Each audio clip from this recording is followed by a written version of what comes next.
play, which bunkers are going to be the key bunkers, how to get to them, how to get out of them, shots off the break, and I'm going to get in depth on 4 plays that I've come up with I think are going to work and that you can try out the next 2 weekends at practice. So first impression is that the snake is basically just one long beam, with these mini walls out to the side of it. Now, if you look at the gridded layout from NXL, there's a gap in between the side of the mini walls and the beams. On the Guns Up version, that gap is not as large, but I think that you are going to be able to crawl in between them based on the NXL Amsterdam layout from last year. It was gridded pretty similarly, but they were able to, there was a gap and they were able to crawl in between them. So you could potentially go around this cake and crawl all the way down without having to go around these mini walls in certain situations. If there is somebody in the snake wedge ahead of you, they're going to be able to shoot down the beam straight into you. But if there's nobody there, potentially you could be able to crawl all the way down. Okay, my second impression is that there are no true lanes off the break. Okay, there is an actual home bunker in the center right up from the start box, but there's pretty much a big wall of bunkers in front of it. These are the shots off the break that I think are going to work.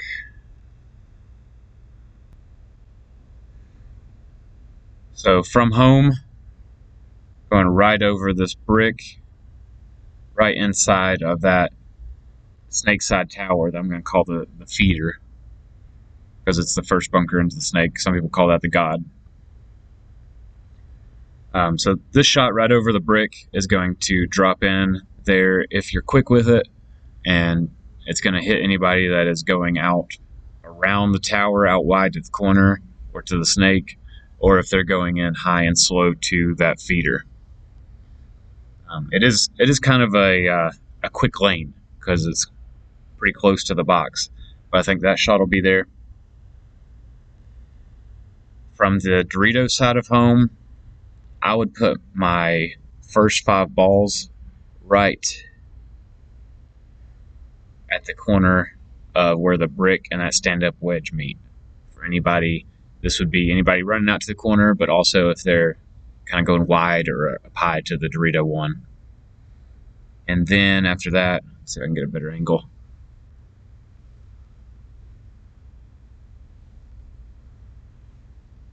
Okay, because you're going to be able to scoot out just a little bit here and still be protected. Yeah, so from this shot, it would be first 5 balls right there, and then most of my lane would either be over the top of that corner if I wanted to shoot deep, over the top of that corner of the brick if I wanted to shoot the Dorito corner runner, or if you want to shoot lower, you might be able to squeeze in between the pin and the brick right here. That's depending on the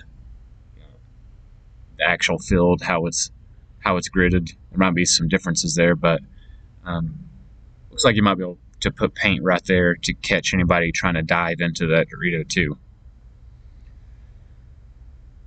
And then there's also this lane, which is probably going to be a safety lane you'd shoot after for the Dorito 3. Not a very big lane, but in case anybody's going there.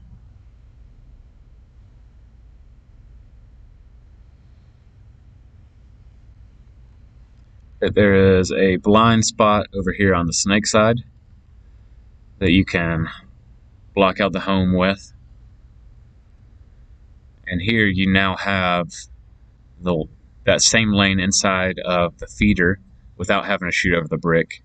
And you've got a lane outside of it for the snake or for anybody going wide to the corner. Okay, this spot also is going to be able to shoot up the center or just to the Dorito side of the start box. You are exposed if you stop here, but you could also shoot these same lanes as you're going up to that center tower or as you're running out to the feeder. I have to shoot over that Aztec, but you can still shoot this lane as you're running out.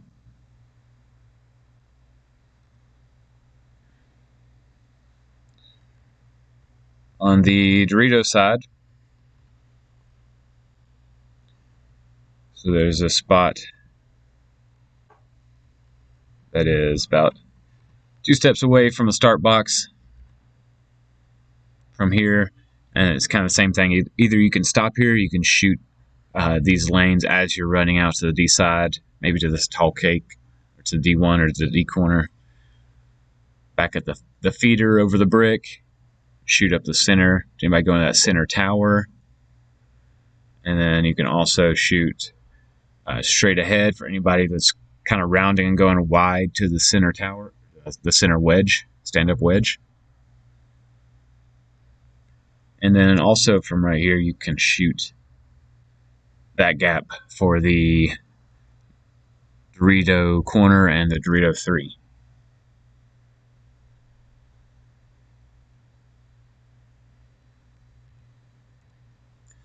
So there are some lanes to shoot, especially if you're willing to risk your body in the open. But I think that running to wide spots can be worth the risk. Okay, the next thing I look at when I'm breaking down a field is which bunkers are going to be the key bunkers. So where do you need to get to on each side that is going to allow you to either get multiple kills from that spot, or to at least put so much pressure on the other team that you have a definite advantage. So as we're going over here, we're going to look at the snake side.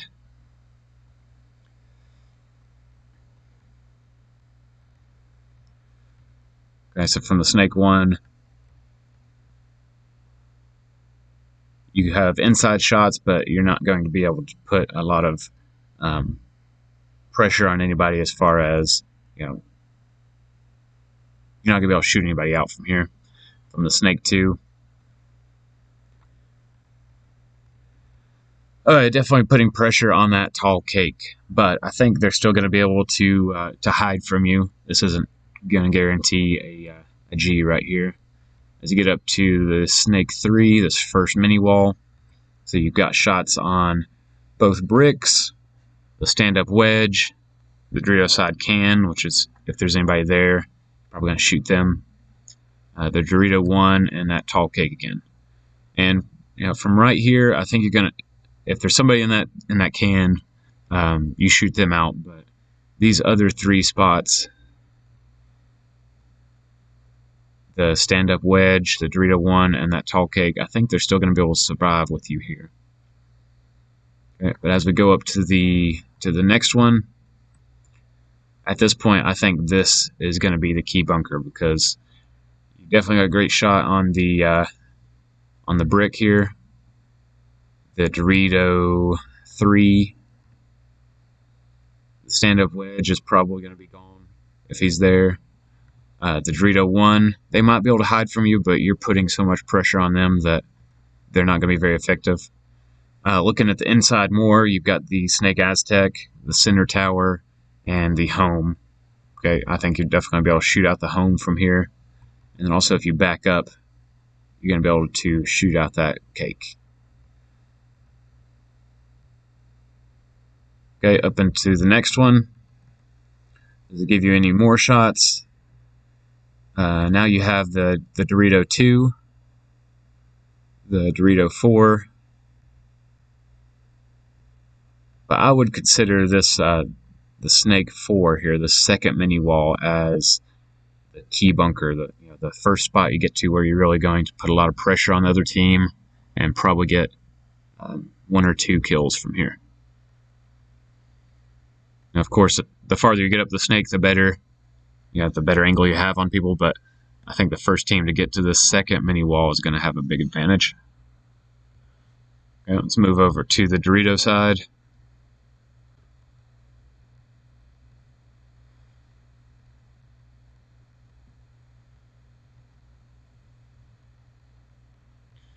The Dorito 2, got this inside lane for the snake corner and the snake 1.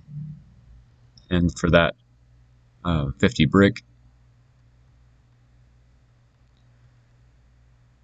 This is the Dorito 3. If there's anybody in that Snake Aztec, but I don't think there's going to be anybody in there. In the big part of most games, you do have a shot on the home and the Dorito can, and you can definitely put pressure on those two spots. And if you have anybody up wide on the Snake side, you're going to pinch them out, but they're still going to be able to live with you right here, as you wrap as well.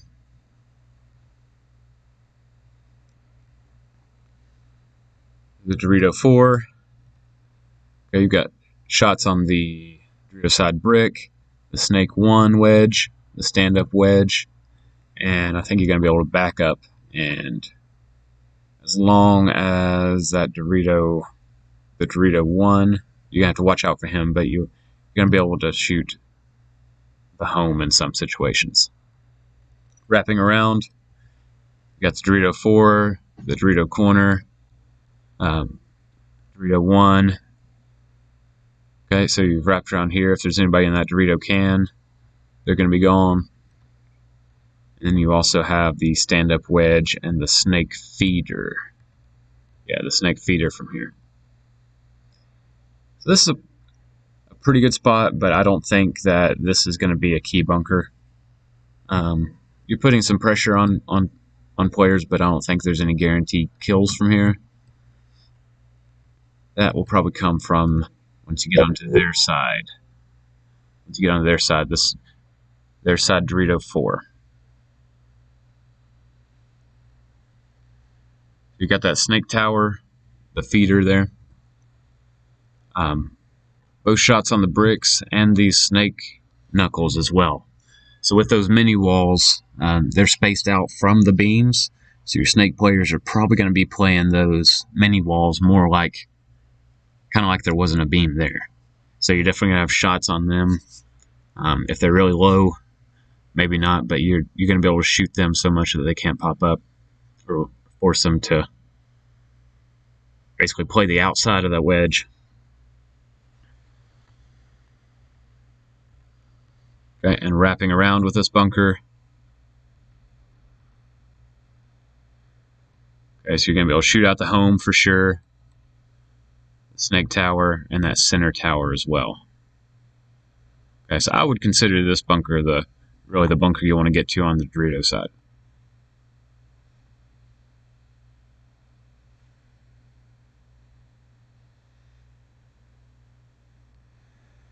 So what keeps them out of these bunkers? Okay, so to make that big gap from the Dorito 4 to their side Dorito 4,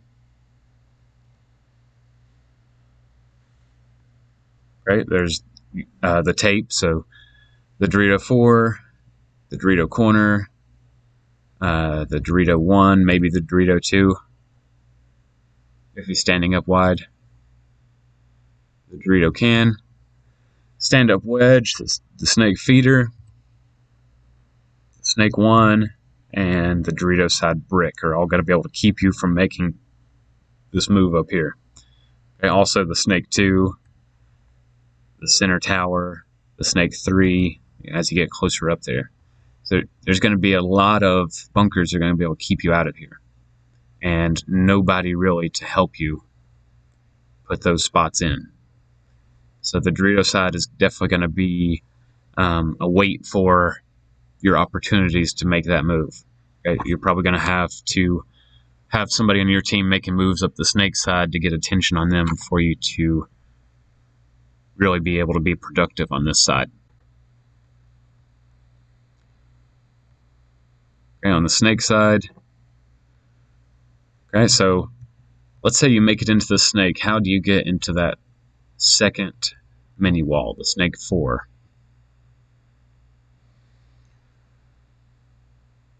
Okay, so if you're in the Snake 1, you're going to be able to crawl straight up to the Snake 2. Or their bunkers are going to be able to keep you from moving up. Okay, so there is going to be a bigger gap this gap is going to be bigger. I'd say the mini wall is probably going to end somewhere around right here. So there's going to be a little bit of room to crawl around. If that is your goal, to crawl inside of the snake one, okay, first off, the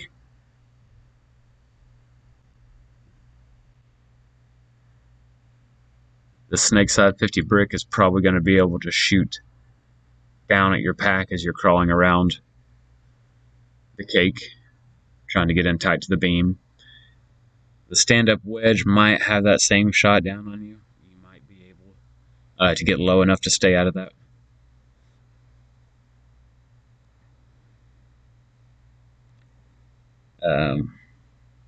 This Aztec blocks the home and the center tower from that same shot, so you don't have to worry about them. And the snake one is going to block the feeder from being able to shoot down on you. But as you crawl forward here, imagine that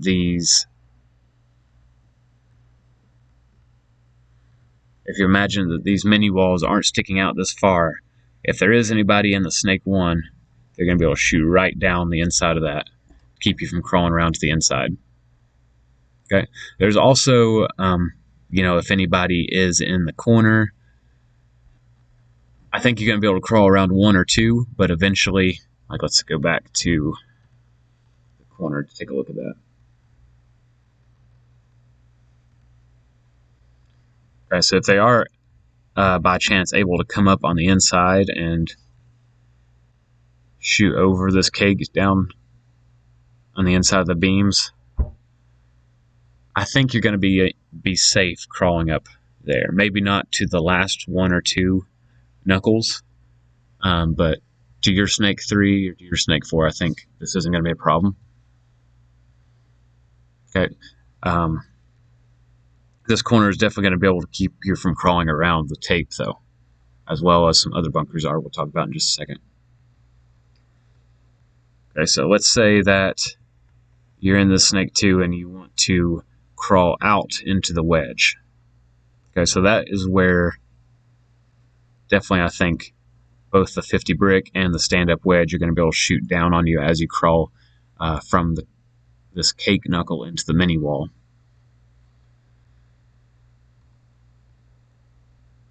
So if there's nobody there, if they're not looking at you and you do make this spot, crawling around the snake 3 into the snake 4, you're going to have to either have dominance on the tape or have nobody in any of these snake mini walls or the snake corner.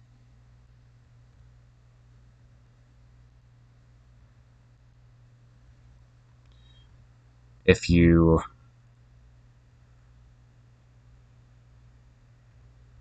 trying to make the move around here, you have the snake 50 brick. It's going to be able to keep you from making that move. The stand-up wedge, which is going to be able to keep you from making that move. And the Dorito can and the Dorito 1 as well. So if there are any of those bunkers looking inside, you're either going to have to crawl on the inside or get some help from a back player to make this move into the snake 4. Okay, the other things I want to talk about is support bunkers that are going to help the front players make the moves up into those key spots. So I think the snake corner is really going to be helpful in putting in the tape side. So if you've got a front player in the snake, they're not going to have to worry about anybody in the snake in front of them or anybody in that snake corner. You're also going to be able to shoot at that snake 1 wedge so that if you put them in, your snake player can move right in between the beam and the mini walls. Other good thing about this corner bunker is how good it's going to be at assisting your player inserting into the snake.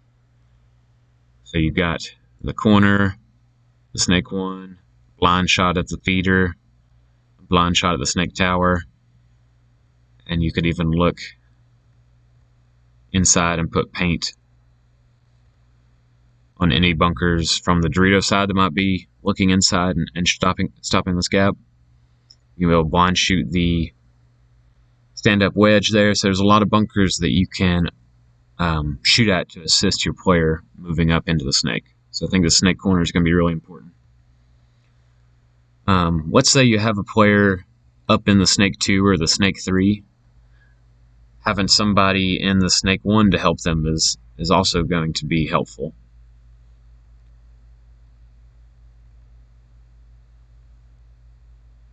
Because now if the you might be able to shoot some hoppers that are if the brick, or if the center wedge, the tall cake, if their attention is on your guy a little bit farther up in the snake, you're going to be able to come in here and wrap and probably hit the fronts of their loaders. Okay, these spots over here as well. So another good support position. I think what would be awesome is having somebody in the snake corner, somebody in the snake 1, and then somebody working their way up through the snake.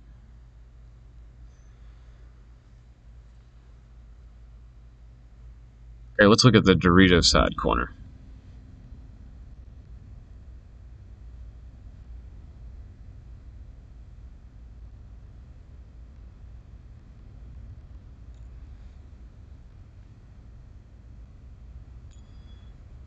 So similar thing with this one. This Dorito corner is going to be able to help with a lot of the bunkers on the Dorito side that are going to keep your front player from moving up. Okay, so you're able to shoot the tape and shoot at the Dorito 4, the Dorito corner, the Dorito 2, the Dorito 1, that Dorito can, and at the stand-up wedge and the Dorito side brick.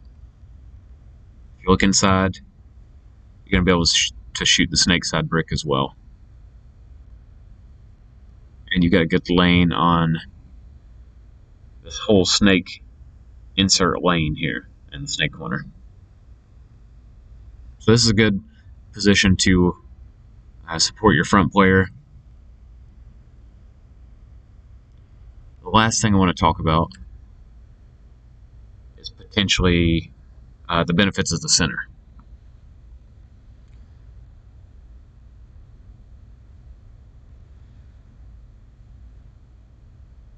Okay, so we already talked about how the wedge can possibly shoot down over the snake beam or put pressure on the inside of these snake bunkers, or just keep them from rounding each snake knuckle. But it's also got some good lanes on the Dorito side here as well. Okay, so potentially useful bunker.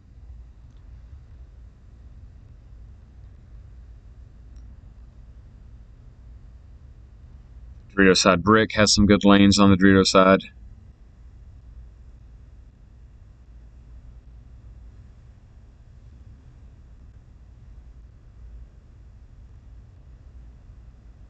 As well as being able to keep them out of the snake and out of the snake corner if you're looking cross. Okay, now once they get into the snake, this bunker probably isn't going to be very useful. But if they're not in the snake, you can definitely keep them out.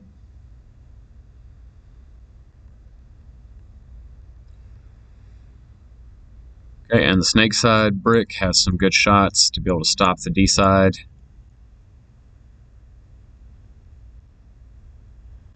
And I think it's also going to be very helpful, not in keeping them out of the snake, but definitely being able to put pressure on the snake players. Especially since that beam isn't touching these mini walls. If their snake player tries to get in the mini wall, you're definitely going to be able to have a dominant position on them to keep them from really playing paintball. And then it also has a good lane on the an insert fill.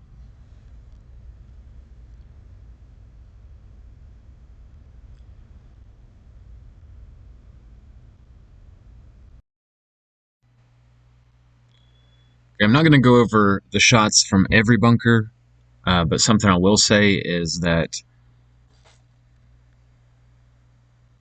A lot of these bunkers kind of in the center of the back of the field, like your normal pocket bunkers here. These, unlike a lot of fields, you'll see teams going to 2 spots in the center and crossing up each side.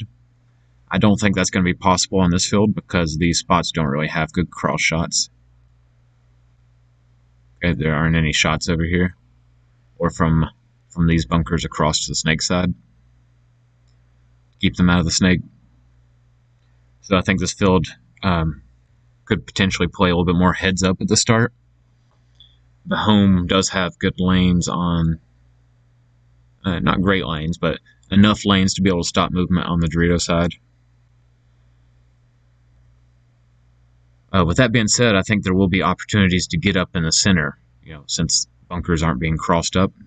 A lot of times, I think there are going to be openings to make moves around and up to the center bricks. Okay, where you actually can do some crossing up and hold off lanes a lot easier. So just in summary, before I move on to making some plays here, I think on this field, the snake side is dominant. If you can get a body in the snake, a body in the snake corner, and maybe even a third body in the snake one, you're going to be able to run down the snake side of the field. And as long as you can hold off the Dorito side, I think you're going to have a huge advantage, whoever is able to push the snake side harder. On the Dorito side, I think it's going to be a little bit more of wait and take advantage of your opportunities. Wait for the other team to get their attention on the snake side before you can make your moves up that are going to be getting you into this key bunker, their side of the D4. Okay, I mean you can always bump up, but you're not really at a huge advantage, and you're putting yourself in a little bit of risk as you bump up until you do get into that D4.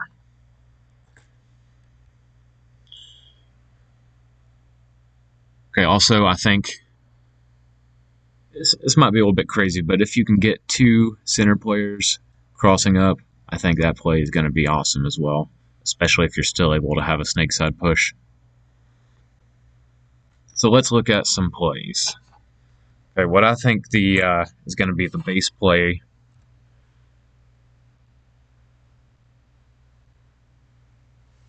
that a lot of teams are going to run some form that looks pretty similar would be to get out to the snake corner,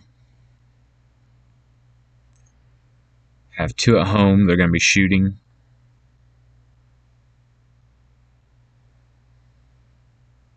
Okay, 1 runner on the Dorito side, which could be to the Dorito 2, could be the Dorito corner, just an option runner, their option, and then somebody that is either running and shooting over the cake or maybe stopping out here in the blind to shoot. Okay, so the lanes off the break would be this player would be, as he's running out to the Dorito cake, shooting back up the center to the center tower or the snake side blind spots, and then also switching his lane out to that Dorito 3 Dorito corner lane. The Dorito side of home, putting the first balls right over the brick inside of Dorito 1, and then switching their lane to the Dorito 2 or the Dorito corner. Okay, the snake side home player, put a lane over the brick inside of the snake feeder, and then they would be the snake player, so it'd be their job to bump out to the feeder and then work with their corner player to get into the snake.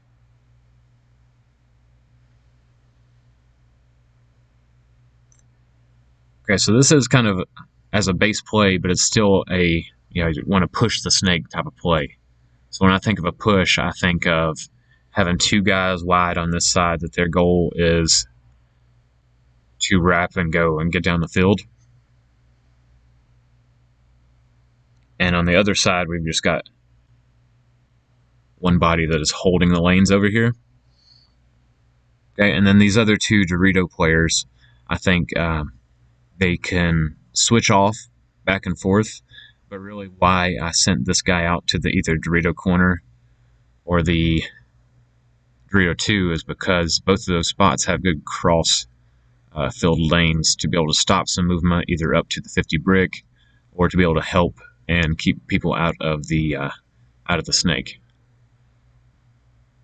Okay, and whichever player is not looking inside and blocking off those cross-filled lanes is going to be shooting upfield, and their job is basically to keep the Dorito side on the other team from being able to wrap and put in our home player. Okay, so it's to free up our home player just to be able to shoot lanes, not worry about gunfighting. So that would be the base play, but it is kind of a snake push. If a team was really trying to keep you out of the snake, it could be pretty hard to get into the snake. You'd have to gunfight. You got two players to do it, but they would have to gunfight their way into the snake. Another way to get in the snake would be to take it off the break.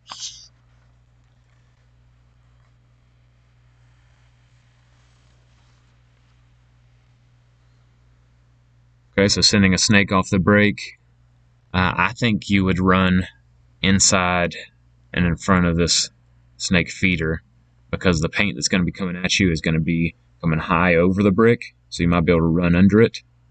And then having this more direct lane is going to be able to get you through the lane a little bit faster, just in case these guys are shooting from the blind spot or as they're running out wide, shooting upfield.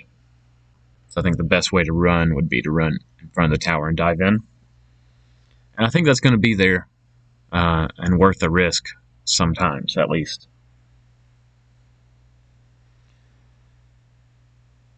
Okay, so to back up this play, I would want... If you're going to take the snake off the break, then you want to get the most out of that risk, and you want to be able to be in the snake on your own. So you want to prevent the other team from taking the snake off the break too. So having this guy in the blind spot that's able to shoot both lanes right here.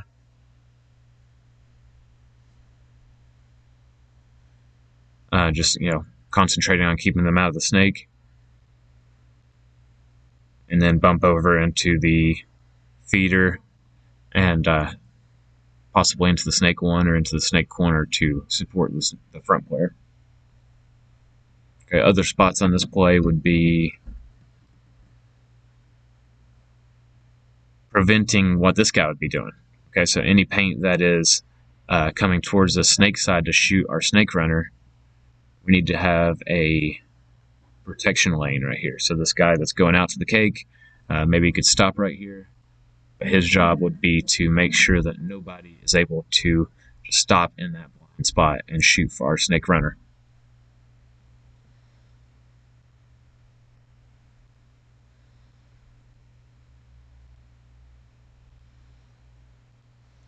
Okay, the other body would be, we've got to have a lane on the Dorito side, so we'll have somebody at home.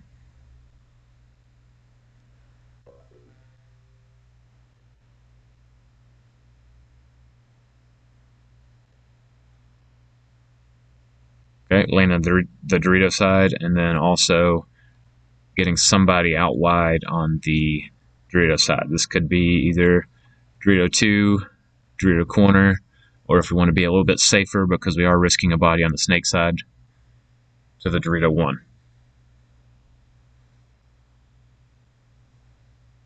Okay, and since this is a snake push play, we want to keep our guns on the snake side out wide to be able to push and wrap and move down the field. So having those two wide guns, they're able to put their mirrors in and get down the field. Having the center home player looking Dorito way to hold that side. And then kind of similar thing as last play. You've got these two Dorito side players that they just need to make sure that one of them is shooting across field to lock off the center and help on the snake side lanes, and one player is shooting up the field that is keeping the other team from wrapping and putting in our home guy. that'd be the snake push, taking the snake off the break. Okay, this next play is going to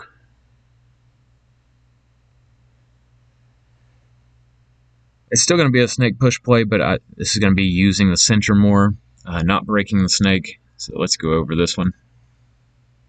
Okay, one body out to the corner.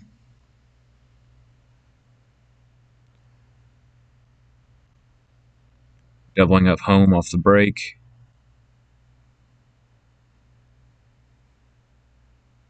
And what I want to do is send somebody to this center tower that is potentially looking to bump up to the snake side 50 brick. Okay, and then the fifth body would be another option runner on the Dorito side, getting out to one of these spots that can look inside and protect our center player if we get up in there. Okay, so anytime I send a center player, I don't want to just let them go up there and get bunkered out. We want to put somebody that's able to watch over them and let them do their job. So this player getting out wide on the Dorito side, either Dorito corner or Dorito 2, has that lane to protect anybody from coming to get our center player. Okay, so lanes off the break. We've got both of these home players that are able to shoot each side of home.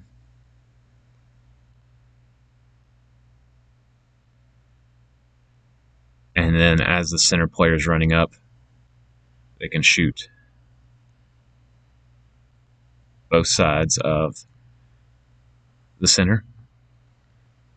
And that is just to protect themselves as they go up, and also if there's anybody going up to this Dorito side of the center, they could potentially eliminate them. Okay, so right after the break, these home guys are going to look to get out. And the snake side home player is going to become the snake player. Just for where these bodies are shooting off the break, this is still going to be a snake push. So both of the wide snake guys are going to be looking to wrap and get down the field. The snake side brick is crossing up and locking down the Dorito side. And this player bumping out to the Dorito side is looking upfield, helping the Dorito side, keeping them from wrapping around.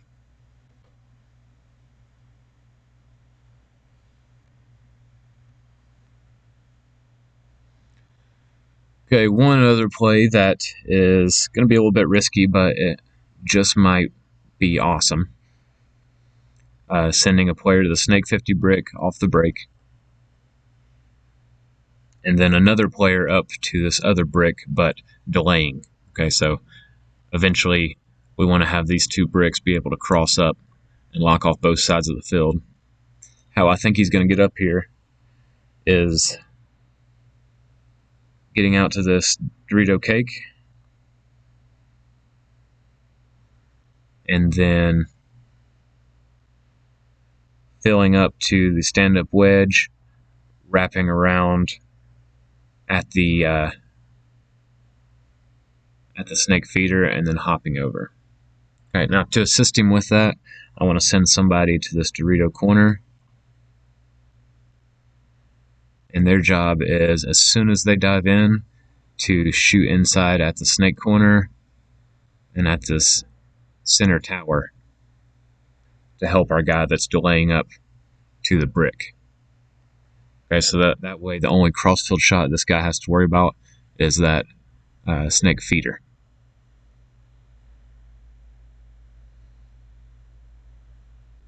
Okay, lanes off the break, so the cake player would be shooting crossfield as he's going into the cake.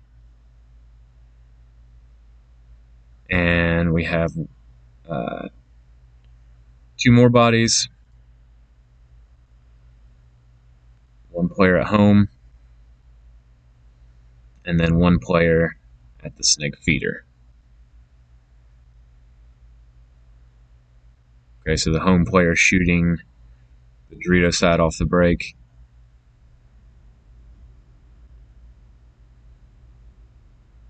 And then this player running out to the feeder, they do have to be careful of paint coming over the brick and hitting them, so I want them to be able to dive in, but I think if they can get at least a couple balls, just something going to this to the snake lane, it would really help us, because if they do get in the snake, it's gonna these guys aren't gonna be able to cross up. They're gonna have to wrap around, which would leave them vulnerable to somebody making a move up the center and potentially getting both of them.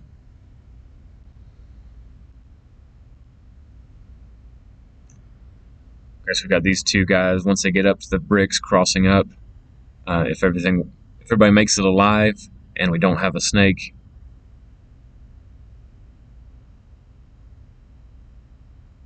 then we've got both the wide guns that are able to shoot up the field and slowly work their way up.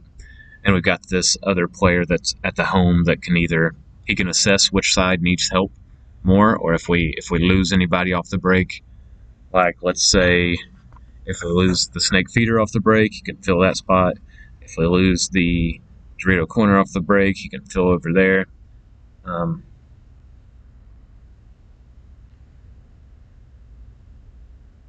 he could also fill up into the center to keep that play going if we lose one of the brick players.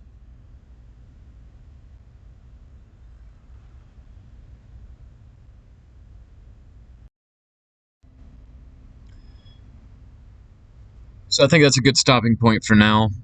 If you want to see more, there's also a couple other places that do video breakdowns on the field layout. Greg from How to Play Paintball, he does a paper version going over what shots each bunker has, as well as bounce shots. And the guys from BKI do a breakdown as well that's free. I have a little bit of different perspective, and I think mine's a mix of theirs. So if you want to check theirs out, I'm sure there's something that I missed. But I plan on doing a lot more of these in the future. So if you're looking for more breakdowns, or also do barrel cam footage, breaking down my practices. So until next time, and have fun practicing this layout, try out those plays, and let me know if they work or if they don't.